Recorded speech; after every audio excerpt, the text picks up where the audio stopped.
तो अध्यात्म, यदि आपने इस विद्यालय में प्रवेश पाया है, पहले इसका उद्देश्य समझ लेना।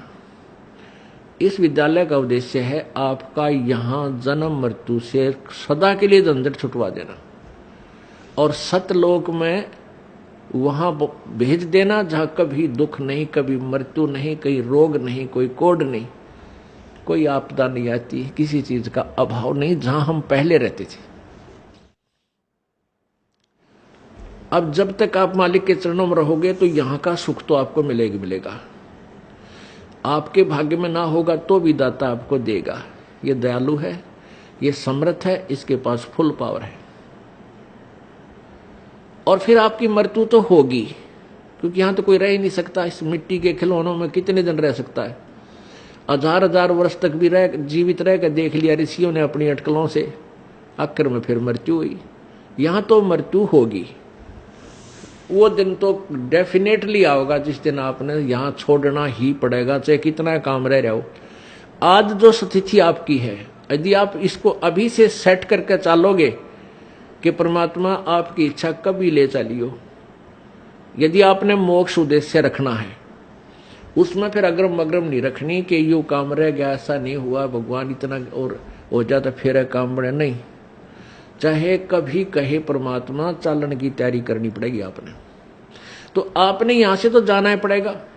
यदि आप श्रद्धा नहीं हटाओगे, यहां से आस्था नहीं हटाओगे, तो भी मृत्यु होगी, तो यहीं आ जाओगे।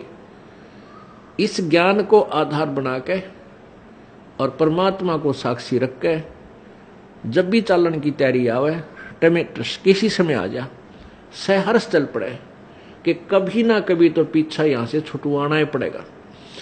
मान लीजिए आप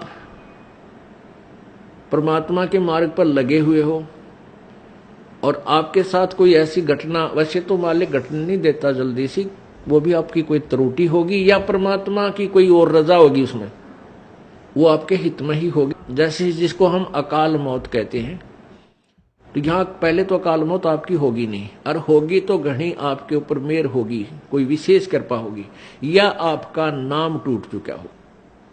प्रथम तो अकाल मृत्यु होगी नहीं इस मालिक के चरणों माने के बाद। इसके हाथ में है मासा घटे ना चल बढ़े, विधना लिखे जो लेख, और साचा सतगुरु मेट कर ऊपर मार दे मेघ। ये वो परमात्मा है जिस लिखे हुए लेख को, प्रारब्ध को कोई भी चेंज नहीं कर सकता। ये परमेश्वर कबीर देव उसको चेंज कर सकता, उस भाग्य को बदल सकता है। तो ये तो उसके साथ होगा जो हृदय से, तन मन धन से कोई मर्यादा भंग नहीं करता है, प्रभु के चरणों में लगा हुआ है। और दूसरे जो परमात्मा के चरणों में लगे हुए हैं और परमात्मा की कुछ और रजा है कि कई कारण हो जाते हैं पुण्यात्माओं, तो उसको ऐसे अकाल मौत, वो स्वयं ही अकाल मौत मृत्यु करेगा उसकी, और तुरंत ही उसको दूसरा जीवन देकर पार करेगा। वो उसने अपनी आत्मा को देखना है। हम तो अपना स्वार्थ देखें, जैसे किसी की मां मर जा, चाहे